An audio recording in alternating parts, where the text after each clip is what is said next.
أهلا وسهلا بكم. Good morning, ladies and gentlemen. I would like to start this opportunity, welcome and thank all of you for coming to Riyadh to participate in the Middle East Metropolitan Group meeting at G4 State of Riyadh. Special thanks for everyone who participated in order to make this meeting happen.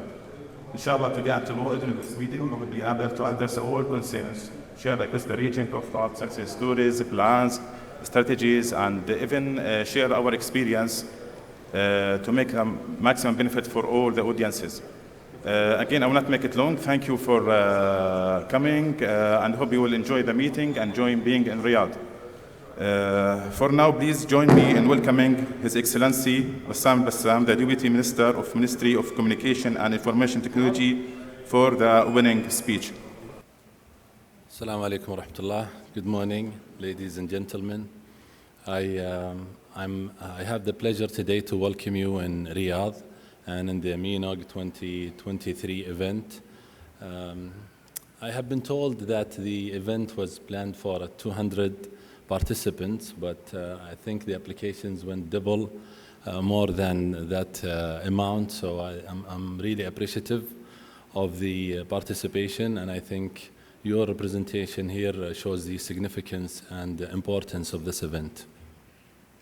So let me start by touching on I think the internet as a foundation.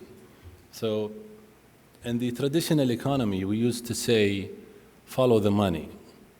But in the digital sector, we used to say, follow the data. But in the digital economy, I think we are obligated to follow both. And that's why we see that internet is a foundation for human prosperity, human development, and the quality of living. And it shows on multiple indices the strong correlation between the internet coverage and the cloud adoption, and also the network readiness, and how it is linked to these indicators. And this is just a glimpse. It goes beyond this. It touches on the innovation, on the education, and multiple factors. So internet is always a building block for the importance of the digital sector. So building on that, our leadership has set ambitious aspirations for the development of that sector, and also to play a stronger role in the MENA internet ecosystem. And to touch on a few, our aspirations aim to place the kingdom as a global hub for connecting the east and west traffic by leveraging its strategic location and connecting the three continents, Asia, Europe, and Africa, and also to build additional data center capacity for the tsunami of data expected until 2030, and that includes a figure of 1.3 gigawatts. And also to bring the latest network technologies. So we have built a strong foundation on 5G. Now we aim to proceed and build on that on 6G and similar technologies. So since the last 5 years, we have made great progress on multiple fronts related to connectivity, computing power, and internet resiliency. So to touch on a few, we were able to triple the international bandwidth from 5 to 18 terabits per second, and also to double our FTTH national network coverage from 25% to 60%. And also on the computing power, we were able to move from 68 megawatts of capacity to 160 megawatts today, and we were able to localize 3 hyperscalers so far. For the internet resilience, we were able to localize 6 DNS root servers, and we put in place 2 neutral internet exchanges. Now, this brings us to our aspirations in the next 7 years. So we have developed a national digital infrastructure program that covers 4 components. One is to create a gigabit society by leveraging the existing technologies and placing high-speed networks, national and global, and also to create a regional computing hub with the latest technologies of AI-powered digital solutions for citizens and for businesses, and also to be able to participate in the leading-edge digital technologies and creating new business models for the latest network developments such as O-RAN, 6G, and the related use cases in different sectors. And all of that is built on a foundation that has a strong market health, robust internet ecosystem, and technology sovereignty and resiliency. So going into the specifics, in the next 7 years, we are placing the most related goals to our event today.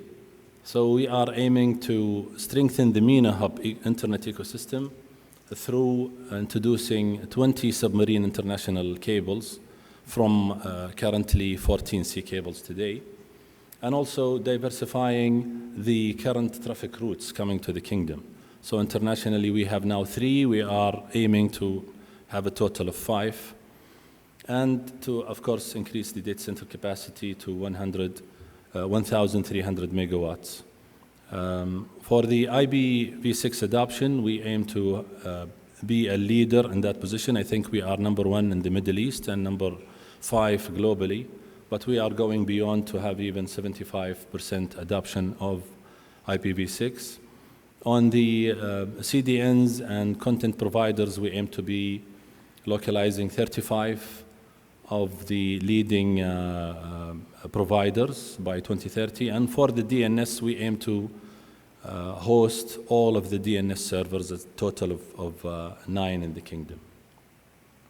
So this is just a glimpse, and our plan is not final, and that's why we are more than happy to listen to your discussions, suggestions, improvements on what we are doing. I'm looking forward for the collaboration happening today in this event between the network operators, the government entities, and the international organizations. This will never happen without that collaboration. So I call on all of you today for having that collaboration. We are aiming for improving our digital economy and improving our internet ecosystem, and having all of these goals set and even exceeded in the next years. And all of this will happen thanks to your presence here today. Thank you so much for your time. I'm looking forward for the discussions later today and tomorrow.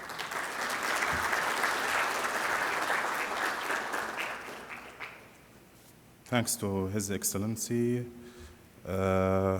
Please join me now in welcoming Mr. Fahad Alhajeri, the CEO of Center 3, for the host welcome speech.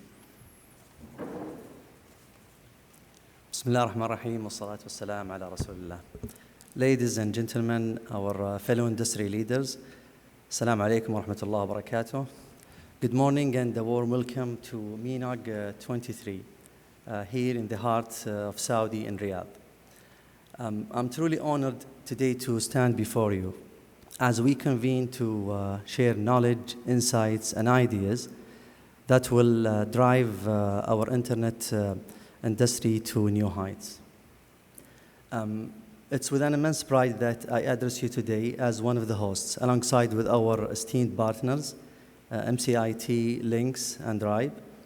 We believe this event serves as a testament to our joint commitment to innovation and growth within the digital realm of the Middle East. MENOG brings always together the brightest mind, the most forward-thinking companies, and the industry pioneers that drive the evolution of internet. By having a look around this room, we see not just individuals, but we don't see just individuals, but creators of possibilities and catalysts for change. At Center 3, This events hold a special significance. We believe we are an integral part of the fabric that connects the Middle East to the digital landscape. So with our data centers, with our subsea connectivity, and international hubs, we enable the flow of data. We provide a shared platform that propels communities, businesses, and drives forward the digital transformation foreseen by our government in its Vision 2030. That very much resonates with our goals in MENOG communities, as we all work hard to achieve the maximum objectives to bring this industry forward. So as we embark on discussions and sessions ahead, please let's do so with open minds, a collaborative spirits, and a shared determination to bring our industry and drive it, as I said, to new heights. Finally, I extend my gratitude and appreciation to each and every one of you for joining us today, for your time, for your commitment to excellence, and also for your contribution to the digital future of Saudi Arabia and the Middle East. So please, together, let's make this event a resounding success. Thank you.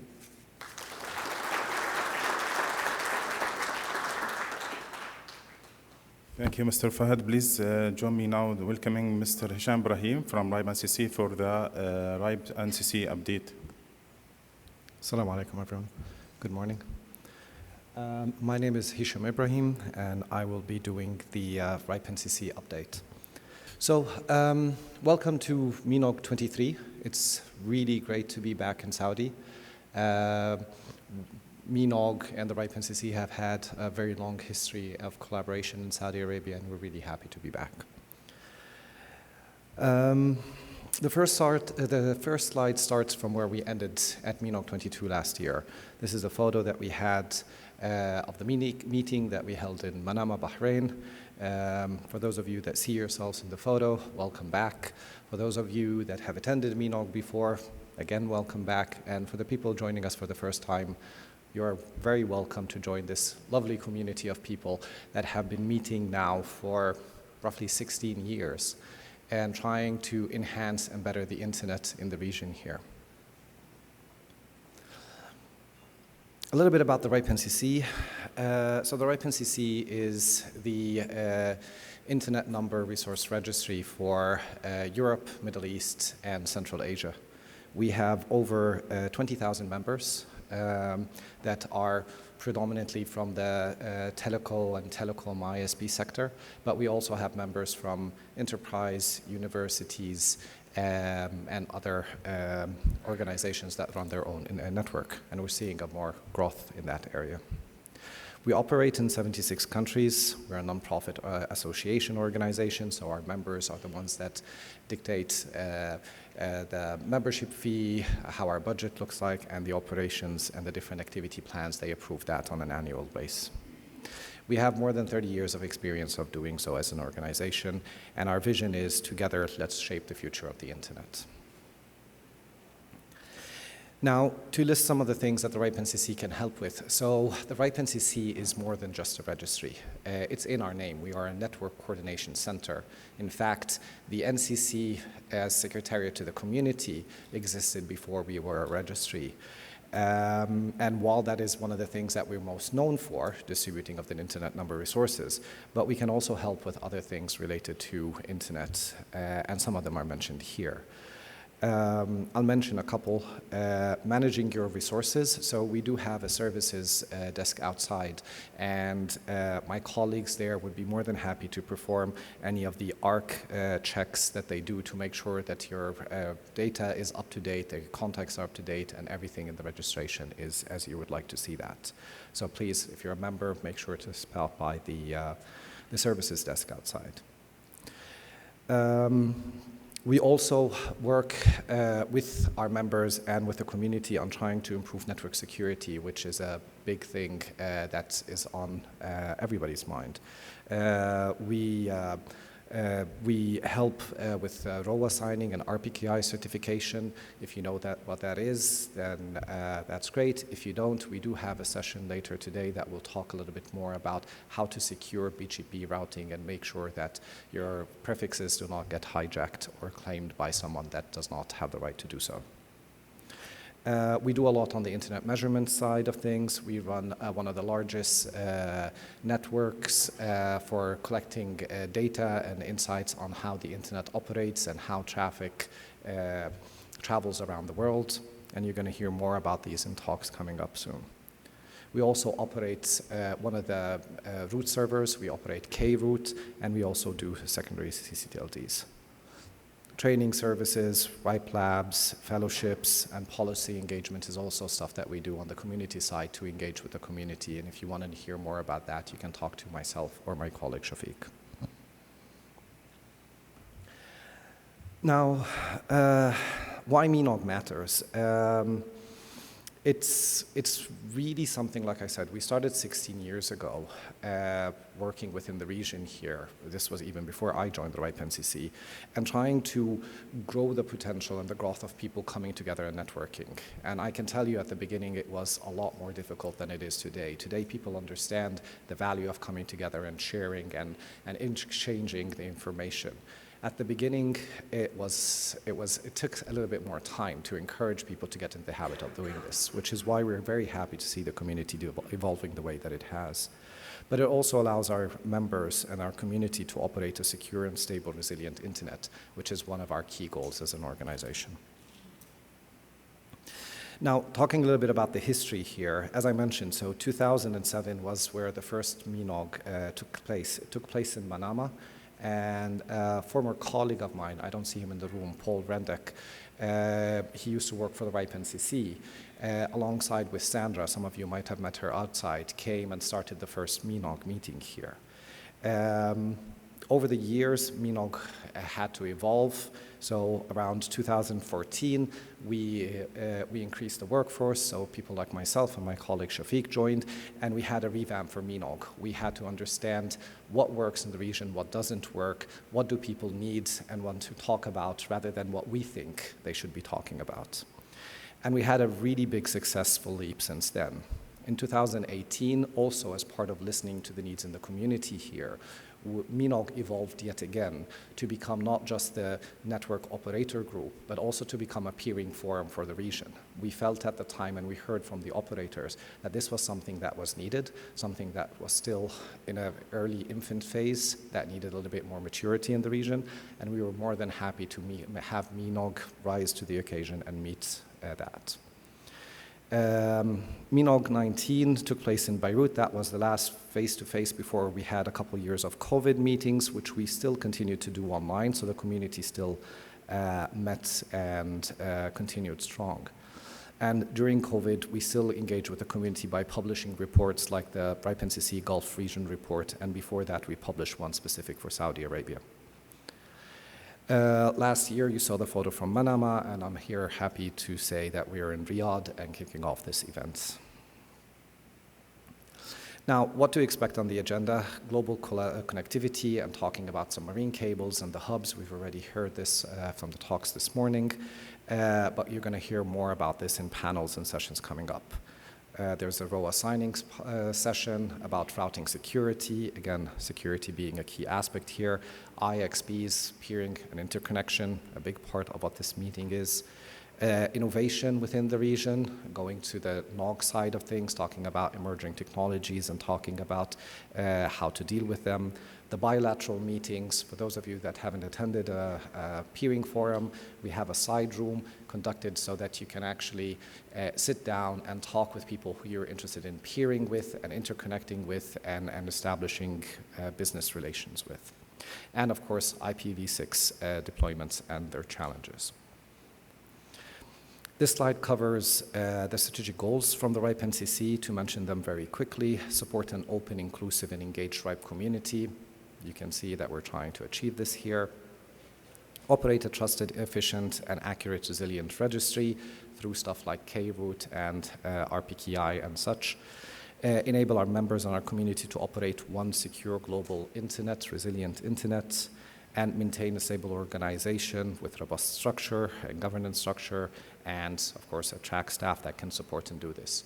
We have on site here, I believe, 4 staff that speak Arabic, and we do make a point of having within our team people that can support all the languages throughout our service region. I mentioned the role of signing party, so there will be time dedicated during the agenda to work one-on-one with the operators that are interested in getting their resources signed, and by the time they leave here, they would have their resources a little bit more secure. Now, I'll mention IPv6 very quickly, and you heard this morning that indeed Saudi is ranking one of the top 5 worldwide. This was a huge leap that we saw here. So around 60% penetration within Saudi Arabia compared to the other countries in the service region here. And with that, I also have to give thanks and appreciation to Dr. Ibrahim al-Farih personally, who used to be with, at the time, the CITC, and now it's called CST. I'm dyslexic, so I always confuse that. But he and his team, Sami Dahan and Sami Dahan and Adib, they continue to work under the leadership of Raed El-Faiz, who actually continue to do really good work, not just on the IPv6 task force meetings that they used to invite us here to Saudi Arabia to conduct for years, but now moving forward to doing this with RPKI and other things. So really the Al-Hay'a is doing a really great job there. Talking about some of the challenges, you all know that today the world has a lot of geopolitical challenges. Every day we wake up hearing about an attack or a new war being declared. Unfortunately, we have some of them in our service region, and it is affecting how people are interconnecting to the internet. One of the challenges that we had to face was sanctions, and how can we continue to provide services to our members while complying with sanctions.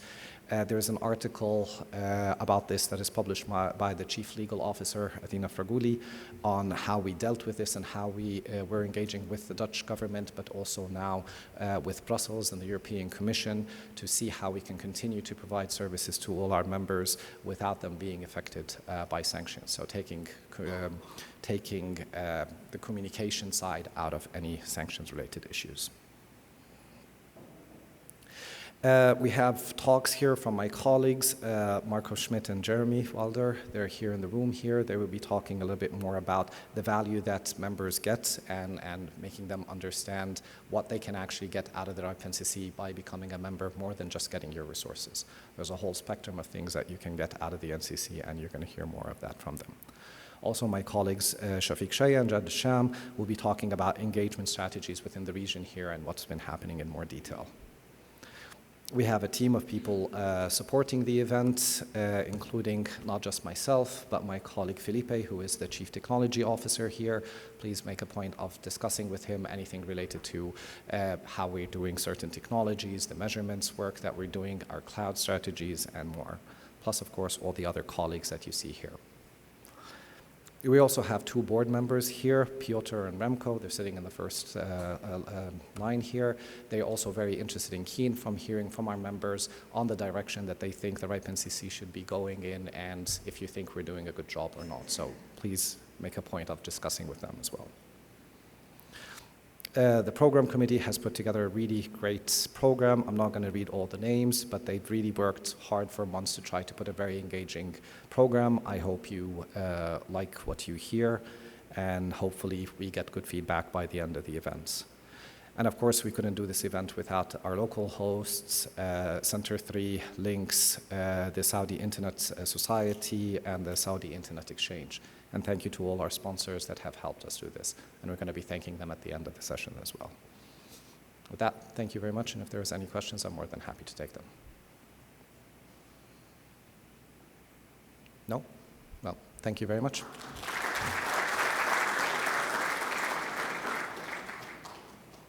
Thank you, Hisham, for the update. Now we'll have the first panel discussion in MENOG about building internet communities, fostering a healthy and thriving internet. We'll be ready shortly in order to start the panel discussion, inshallah. So as mentioned from my colleagues as well, like the MENOG program, we have a wide program that covering lots of technical and operational development and panel discussions.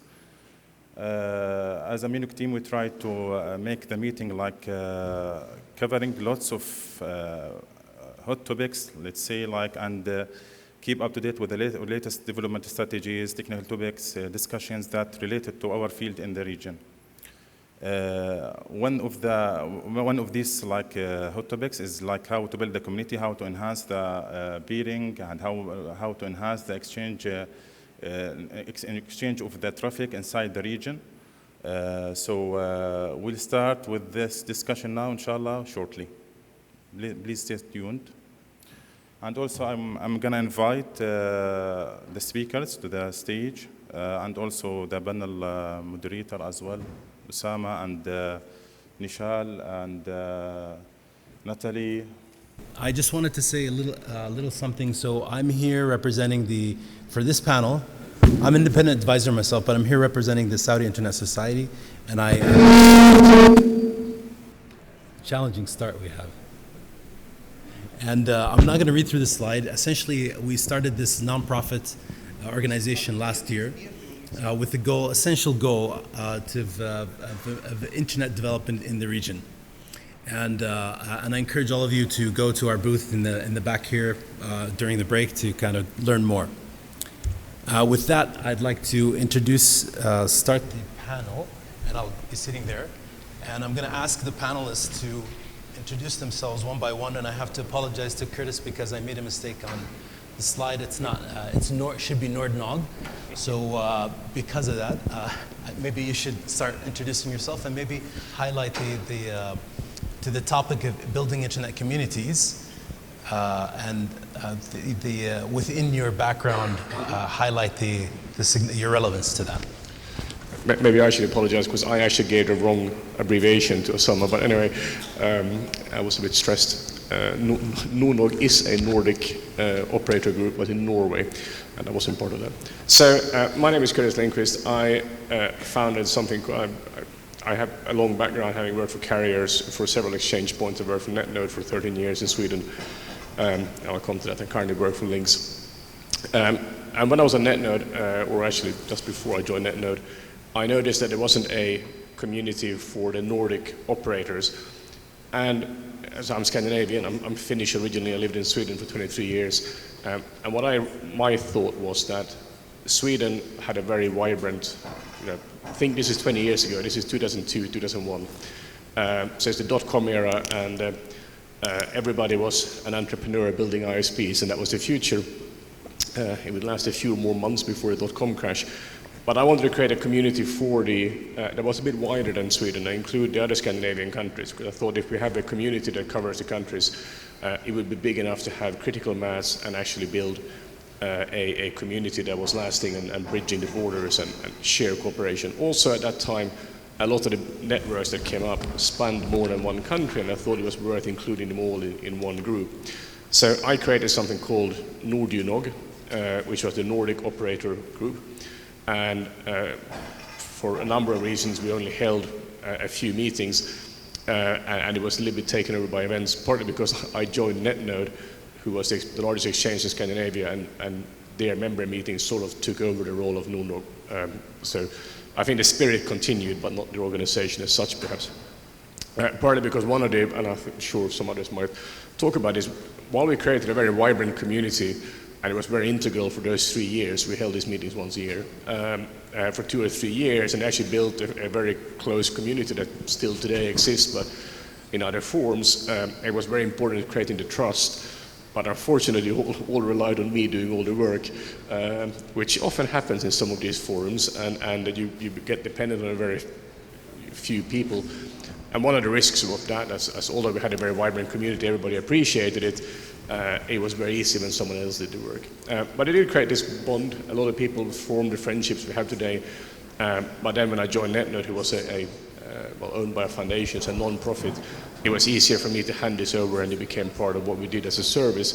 So I would say that the spirit of forming community and building a bond where operators could exchange operational experiences, transparent what they build and actually get to know each other, just actually socialize, to form bonds and then have business discussions on the side, that continued. That was very, very much the integral part of what we did and why I wanted this to happen.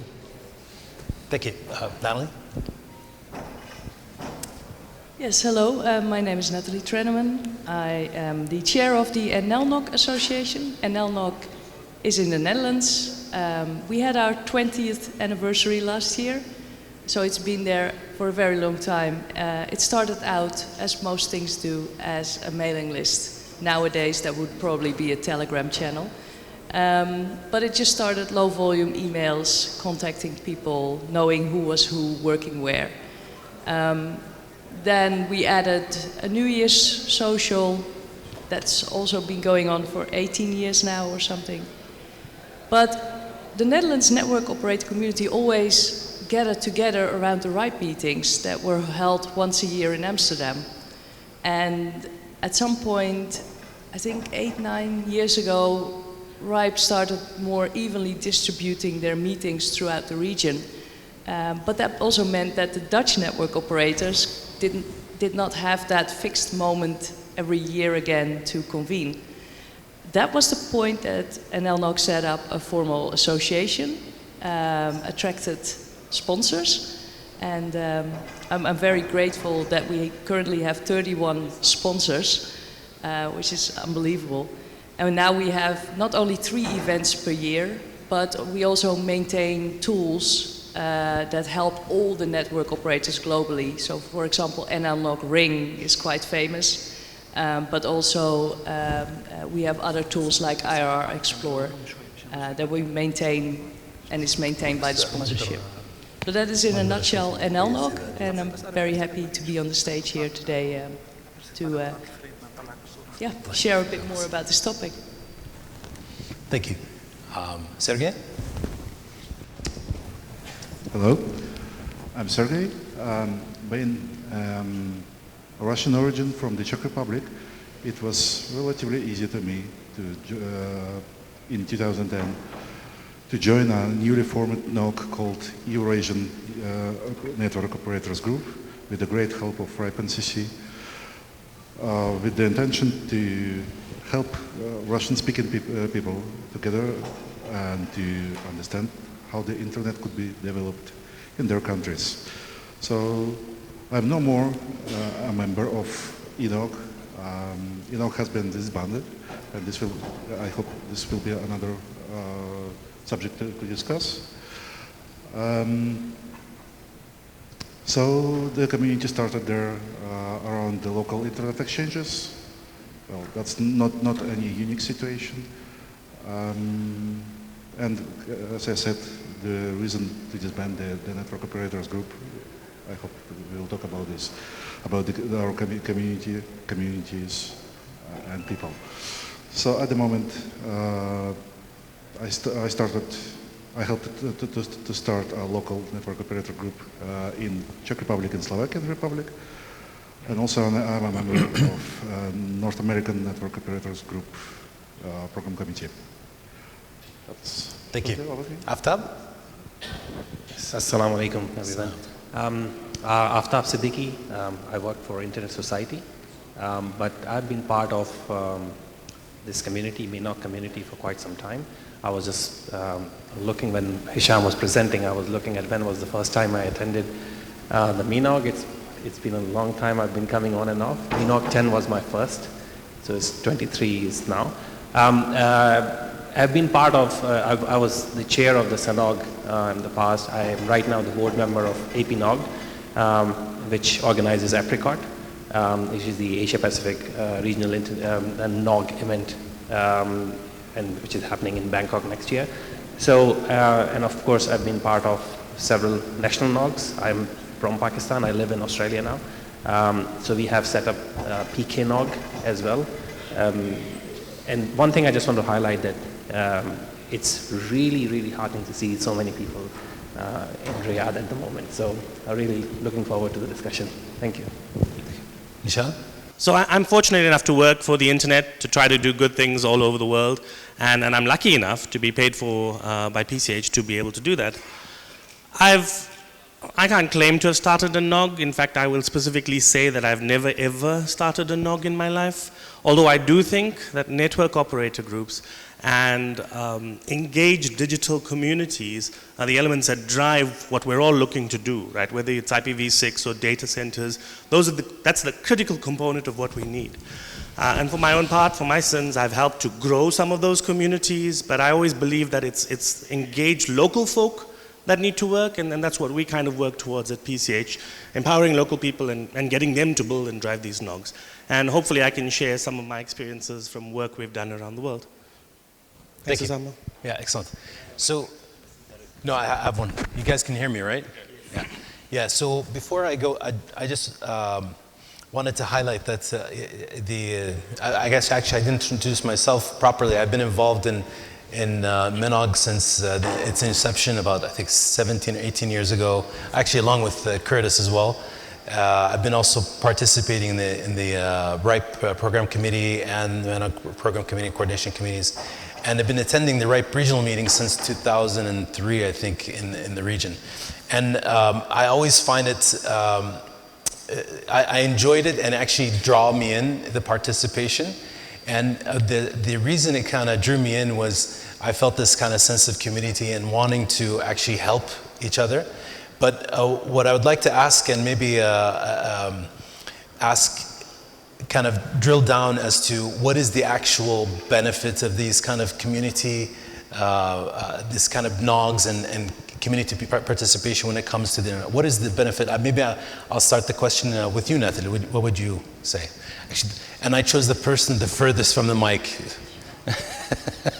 Thank you. So what is the benefit of a network operator group, of a local community? And the kind of these kind of community participation activities. Yes. This all started because some people were kind of annoyed when something broke in the middle of the night and they had to call a help desk that was only available from 9 to 5. These things, if you're in a hurry to fix things, you want to know who is the person on the other side that can help you fix that problem. Because you're both losing money at that moment when the network is down. So in order to know who knows the person on the other side, it's essential to keep an internet, like the word says internet, it's an interconnected network of machines, but also people running those machines. So it is quite essential to know not only, the formal ways is always to escalate 3-4 layers up and then 3-4 layers down. But if time is of the essence, then you just want to call John or Ahmed or anyone who can help you on the other side. And I think that's one of the fundamental reasons a local network operator community is so important. Thank you. Would you like to add anything? I think you... No, I think Natalie hit the head on it. I mean, we often think about the NOGs as the presentations and the sessions we do here, right? And I think that's half of it, is the knowledge transfer, the openness.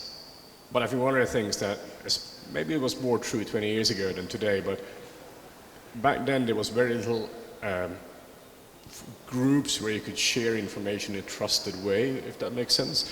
So Natalie talked about the personal bonds of forming, knowing who to call, that's one part of it. The other part was that you actually built trust among competitors. You actually got to know each other on a social level, and you created a bond and a trust that maybe wasn't there before, or wasn't naturally there. And I think we have seen this, I was lucky after having done Nordnog to be, as someone said, I was watching MENOG being formed. I helped Garab create Sanog, and I was very lucky to see some of these groups being formed around the world. And I think they all led to the same thing, is that there was a trust that hadn't been there before, got established, and then that led to a lot of other things when it came to interconnection and peering and knowledge sharing. We come to cybersecurity, where people have to deal very sensitive information and deal with potentially very sensitive incidents. I don't think that was as easy 20 years ago, before we had these trust-building relationships as we do today. And I think that's one of the wonderful things here, is that before the session you saw all these people walking around greeting each other who hasn't seen each other for maybe a year, and that's to me is the biggest sign of a successful operator group. People actually interacting and being happy to see each other as old friends. although you might be competitors. Right? And I think that's really showcases this. Thank you. And let me ask on a kind of a more macro level. So the kind of role of a NOG is clear, but if we're talking about overall on a macro level in terms of internet community and developing of the internet and growing of the internet, what would the role of community be in that case? Is there a role, first of all? Maybe I can direct that since you're from ISOC, Aftab. Can you address that question? Most importantly, from the ISOC point of view, we need more people, number one. We need more people who can lead stuff. So when we try to support the NOGs and the local communities, what we are trying to achieve is, for example, we all worked in the commercial environment in the past.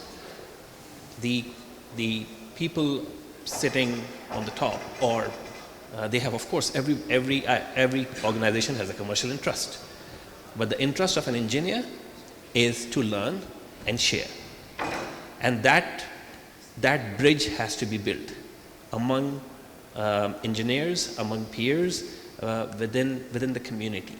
Of course, if two commercial organizations sitting together, they're not going to share a lot of details with them, right? But if two engineers are sitting together, they will be able to help each other, and that's how eventually those commercial organizations will benefit as well.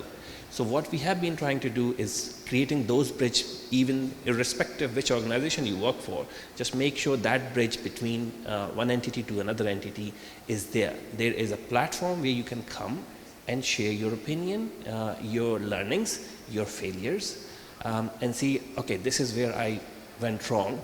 Can anyone help here? And then people will say, yeah, I can. I did the same mistake a couple of years ago. I can share my learning. So what we have been trying to do is creating it's been a long journey so far, but it's trying to create an ecosystem where people come and sit beyond their association of the organization just for the local community, just for the country, maybe just for the region. You've been part of the MENOG for since I always remember. I did not even ask Osama in the first place where he works, and he never asked me where I worked, and we just got along and started working and learning and things together. So that is something which we need to be aware of, and that's what we're trying to do from the ISOC perspective, that make sure that the community has an identity rather than the person has an identity from a commercial organization, that this is where I work. No, this is I'm part of a NOG, and let's talk.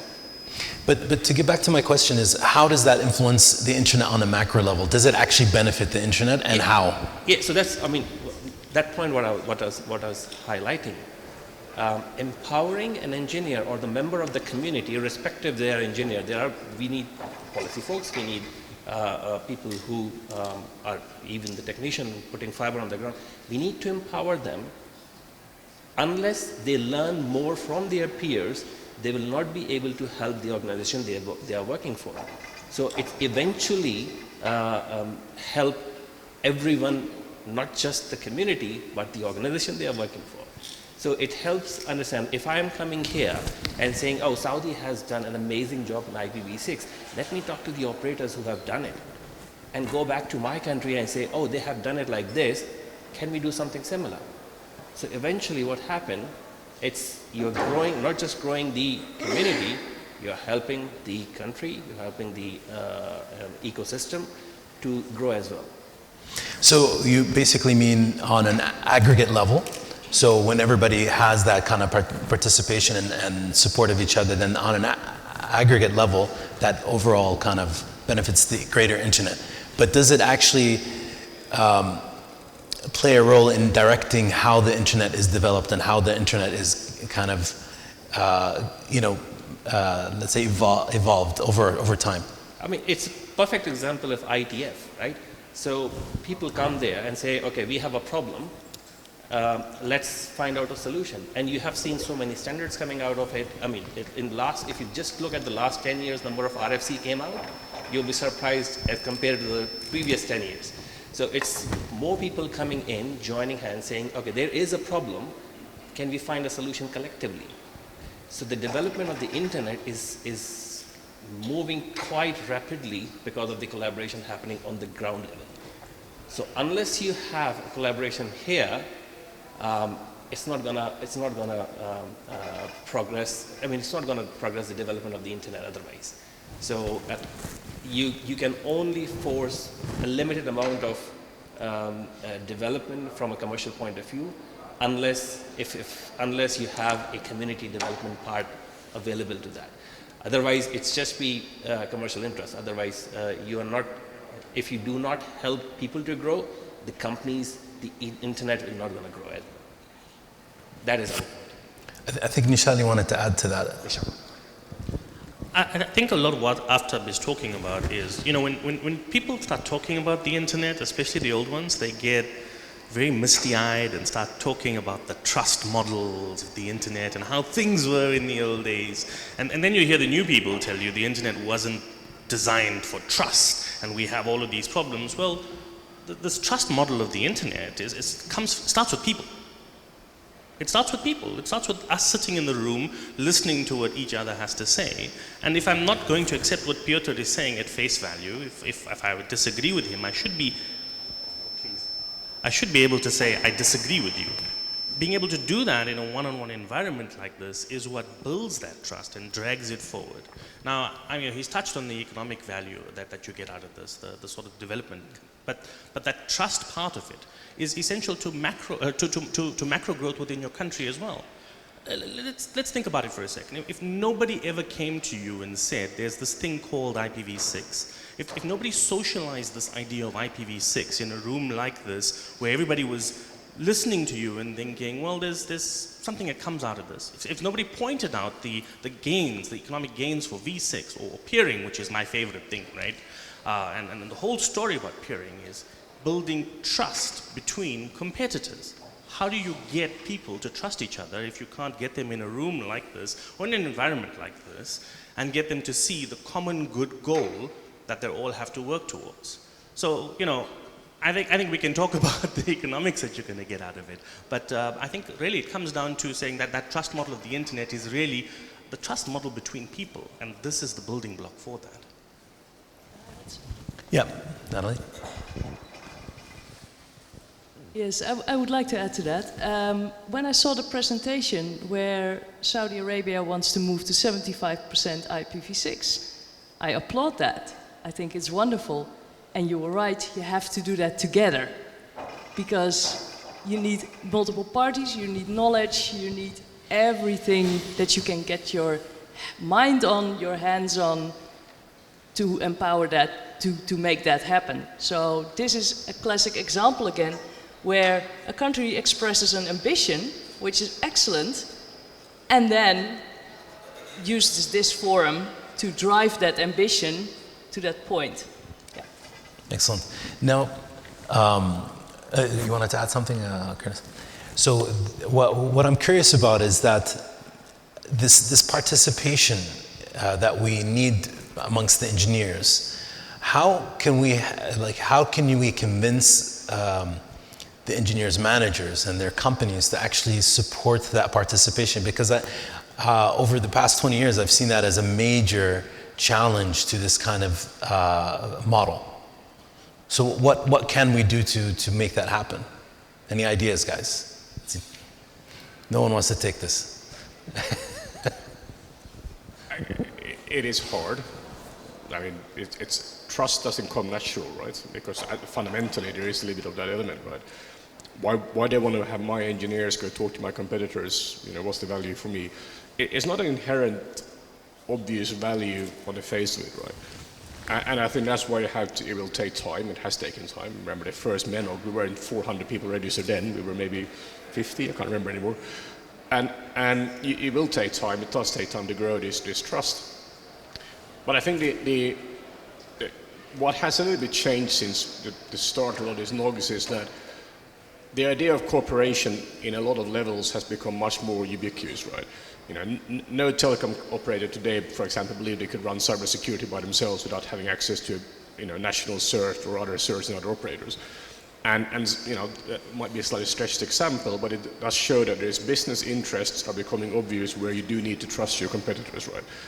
And the same actually applies to a lot of network engineering. Right? There is a value into exchanging ideas and actually learning from others. That doesn't mean you should go copy people from the business strategies, right? But you know, the technology is the same for everyone. If if you want to deploy, let's say, 100 gig LR1 or whatever it is, technology standard is, you're going to have someone to talk to on the same standard. Right? You're going to have to cooperate and coordinate. And that coordination has become more important than maybe it was in the distant past, right? And I think that's becoming more natural. Is that enough to convince your managers? Well, I think it's an argument. Right? I think it's that we can't do this by ourselves. We're going to have to cooperate if there's going to be value for all. Right? And we've seen this, but I think a lot of technology has been brought out to, and we see it on the presentations here this week, right? I mean, there are a lot of presentations of the benefit of all, right? Sharing that experience and building on across countries as well. I think that's the other part we haven't talked so much about, is that, MENOG, just like Nordinog I did, and a lot of these NOGs are becoming much more cross-border because the problems facing a region tends to be the same, right? You have the same maturity in development, and you can share the experience. Sergey, you wanted to add to that? So, as far as I can see, most of NOGs have solved the question you asked. Yeah, okay. The most of NOGs have solved the problem you just named. Actually, looking at the agenda at many NOG meetings, we can see there are, let's see, for instance, peering sessions where you can publicly discuss at least peering politics, establish direct peers, and this is how you convince your manager. Then you need to attract more techies. Well, you can do this. Sergey didn't mention this, but I think it was at ENOG 1 in Moscow, and to your point, one way that ENOG got around this, which was very clever, was that you invited all the senior managers from the Russian telcos to be on the panel. I know because I moderated the panel. But that was, of course, a very good way to overcome that, by inviting them, because they came there and saw it themselves. Excellent. Hisham?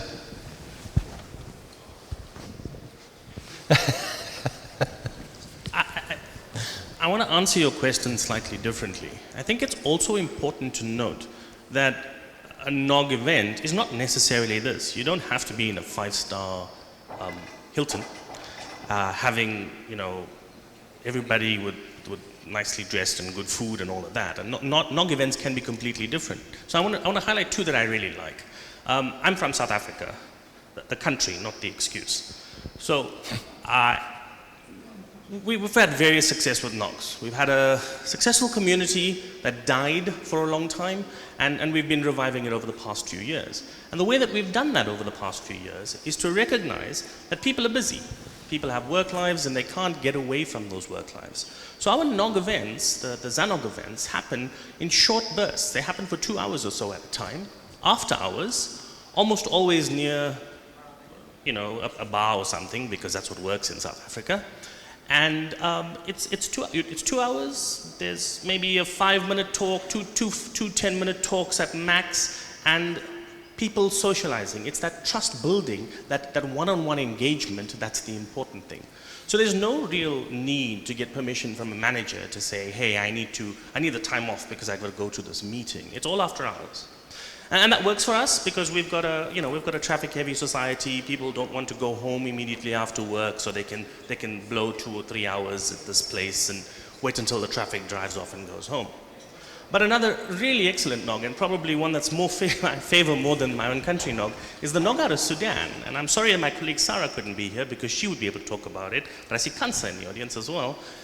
The Sudanese had this wonderful way of, building trust and engagement, but by having mini workshops every weekend. So every Saturday, they would host a training workshop, because recognizing that technical training was the element that they needed to drive their community forward, they would have short 3-4 hour training sessions. The budget used to be not north of $50 a training session, and that's really, really cheap to run because you just need light snacks. And they would get the room for free. And they've used that to build, again, I'm going to repeat what I said, but they've used that to build trust within their community. And although they hadn't gotten to the point where we had seen the NOG sort of erupt into what we all want it to be, I think it's building that young generation and getting them ready, which is an equally important part of what the NOG's meant to do. So it's not just the big rooms. It's not just, are we running out fancy tools like NL NOG, which are great tools, but not everyone's really developed enough for that. It's about saying, how do we get you to that point? And there are different models for that. So quick one. One thing, because we can quite relate to MENOG from South Asia NOG. And what really worked in that many years is, I can assure you, any CXO sitting here should be able to send their engineers in the next session, in the next meeting, because they can see it's very down to earth discussions happening in this event. It's not, nobody's talking about the pricing point or the commercial aspect of anything. Nobody's selling anything. Everybody is just talking about the technology and how you can improve it and how you can improve the human factor of that. So it is important, and those people, for example, when I started going to MENOG back in 2005 and 6, I was an engineer. I was a support engineer. Eventually, I became the head of operations. It was, nobody had to justify going to a MENOG or a national NOG afterwards. So yes, it's a long and slow process, but as I said, people coming here can see the benefit of sending their engineers to the workshops and to the tutorials and to the conference in general from the networking point of view. So yes, that is important. I mean, having the CXO here is important, or any manager here is important. So I'd like to kind of follow up on that. Also related to what you mentioned, Nishal, about the training. I think that's a very valuable method to attract people, attract engineers. But sometimes, if we're talking about training, sometimes that requires time off of work. And to take time off of work, it's not as easy to justify going to just, a NOG or something like that. Very often, companies will send their employees to brand labeled training courses, and it's more difficult for them to send them engineers to more actually technical, more even hands-on training than those kind of brand training. And that, I think that's related to the point that you mentioned, which is, okay, for those that didn't actually come, the managers that didn't actually come to the meeting, which is very likely that the majority of managers didn't come to the MENOG meeting or a NOG meeting, how would you, let's say, improve the, we can call it PR, or improve the image and actually make it clear to people that this is where you should send your engineers. This is where you should encourage engineers not only to come, but also to volunteer and participate and build that community, which is essential part of the internet structure.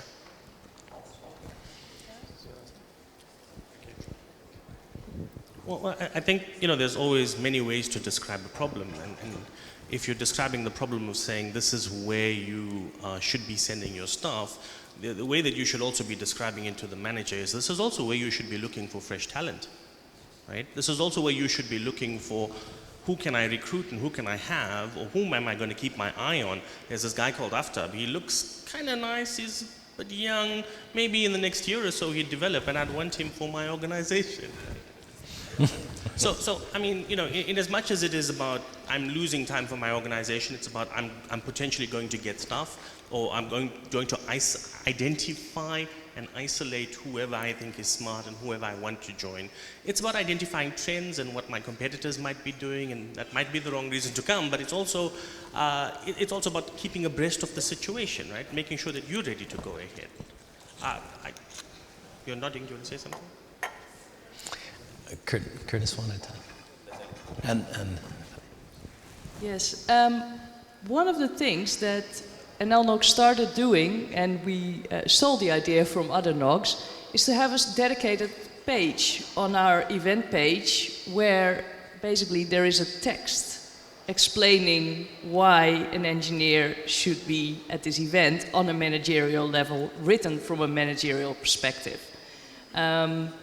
We want to take that one step further next time and also put that text on the mailing list when we open up for registration, saying, hey, if you want to come and you need to convince your manager, you can use this text that we've written especially for your manager. It has all our names under it, because typically the people that organize these NOGs, they have already some visibility in the community. They have some hopefully good reputation established, where people would know their name a bit more, and they are sometimes on a point in their career that they're a manager themselves. So I think that could help to give the engineer the tools for him to make the business case to go to a training course or an event. Okay. Was it, you wanted to add something? Okay. So, yeah, thank you for that.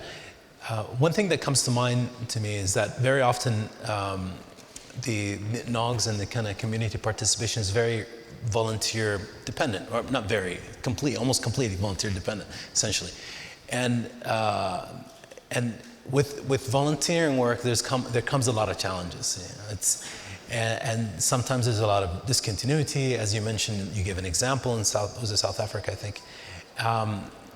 So how do we try to instill that sustainability within this community participation or in our NOG? What steps can we take to kind of make sure that it continues over time? Who would like to address that? So that was the biggest issue we had in SANOG, right?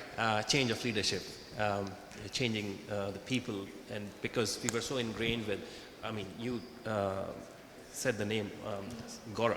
So Gaurav, Curtis, and Bill sitting in front of me, they are the people who started most of the NOGs in our region, right? And I still remember having a breakfast with Gaurav one day in Karachi, and at the end of the breakfast he said, oh, by the way, I'm leaving, you'll taking in charge from next year. Yeah. And that was it. And I just looked at him and I said, but I don't know. He said, yeah, you've been coming for 5 years, that's enough, I'm leaving. Yeah. And that's how it happened. And then I moved to Australia, and I was talking to another person, Rupesh, and I said, Brother Rupesh, I'm leaving. And he said, but I can't do this. And he's been doing it for the last 6 years. So you just have to have that level of trust in the people who are coming in and say, well, I'm done, you take care. Of course, you can still jump in any time. Osama used to be the chair of MENOG, and he used to run it like amazing thing. I was so impressed. I used to come to the MENOG and one day he said, oh, I'm not going to do it now. You guys pick somebody else. And then that's how it happened. Still MENOG is there, Sama is there, I'm here. Things move on. We just need to trust the people coming to these meetings. And we give them opportunity. Sometimes it doesn't work. Yes, I know. But unless you give them the opportunity, you'll never figure it out. Yesterday, there were 28 people in my workshop. I did a one-day workshop. 90% were from Saudi. 35% female candidates. I was just shocked in disbelief that so many people from the local community were so much interested in learning new things and sharing with each other. I used to come to the region. People used to come but stayed very quiet. Yesterday was amazing. They were talking to each other, sharing ideas. Oh, this is not working. Oh, it's working for me. Let me help you out. So that has changed a lot. It's a slow process, yes. But a couple of years, you will be able to just switch off and say, okay, I'm out, you take care. So you just have to build that trust within the community. And then we have been talking about the trust in the people. That has to come from us as well, saying, okay, I've done my part, you take care from now on. Of course, if someone doesn't do the job, we can always jump in. But let them run it from now on. That's what I have learned from experience, and that's what I have done. So that is just a personal experience. I think Sergey wanted to add something as well.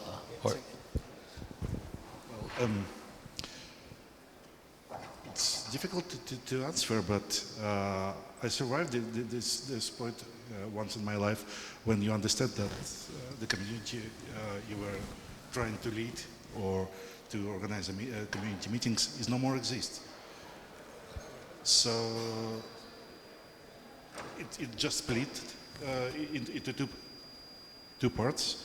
So one needs to understand this, to accept this, and to go further. And this is exactly what happens to our community last year in February, since the active phase of war between Russia and Ukraine started. And the program committee, well, the active part of program committee decided to declare that we are no more a single community. We have no more common goals. It was actually more or less obvious during the last 7-8 years before the war. Someone disagreed to that, and they tried. Those people were trying to keep some communication channels, but you don't need to have a communication channels like, I don't know, mailing list or telegram chats or whatever. In case when the links, the connections between people are broken, and that's why we came to the current state of that community. Nishal, oh, go ahead. Nishal, yeah. I can add to what Sergey said. I mean, you don't need to have necessarily the geopolitical context that you just said. I mean, in the UK there is the UK North, which is the UK Network Operator Forum, which I'm not directly involved in, where as a participant, but who's currently going through an identity crisis as well, because there is no one really want to step up and do things anymore. So I don't think it necessarily needs to have a geopolitical crisis. You can actually see an erosion of engagement even without that, right? And then the community is still there, the interest is there, but no one really wants to act. I mean, I think AFTAB had a very good example of how to handle leadership transition. Just appoint them, don't give them a choice. I think we should do that more often. And that's obviously one way to do it, but you need to have someone you can appoint who you know that actually have that engagement. And when that withers away, and I think one of the important part is that you have to either consciously or unconsciously plan for that and allow people to grow into that role and be engaged and let them take responsibility so they feel that they own this.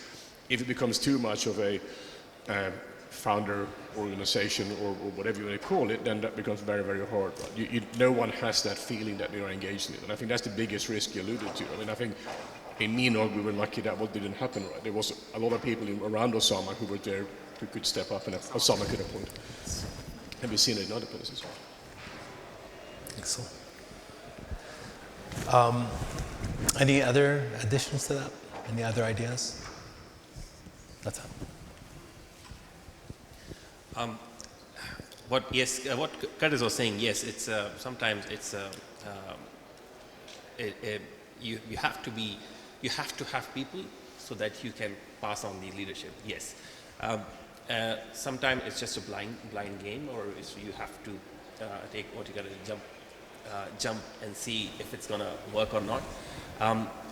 What we have seen in other parts, at least in the Asia Pacific region, and then in the national NOG arena, in last 5 years, a lot of national NOGs have popped up, and that has generated a lot of leadership for the regional NOGs.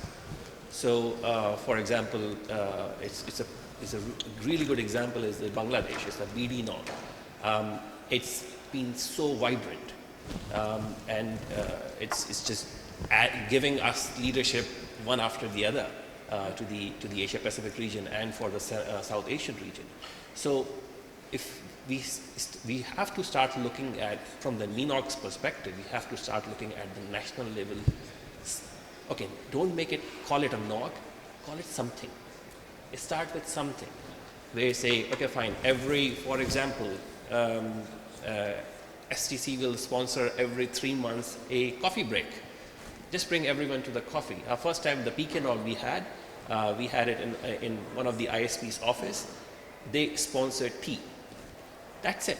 2 hours, we just sat in a room. It was a conference room for them. There were like 25 people. those 25 people end up registering ISOC chapter. And then they are doing it themselves. Everything is on the ground, they are doing it themselves. So someone has to, yes, step up on the national level where they can say, yep, again, I want to give the example. Yesterday's 28 people, I don't want to lose them. They came out of sheer interest. And they came to the other sessions as well. All sessions were full. All those people from this local community, don't lose them. They came, they were very interested, they were very enthusiastic. So do not lose the contact with those people. Give them an opportunity to say, in 3 months' time, there will be an event in a small conference room, just have a coffee.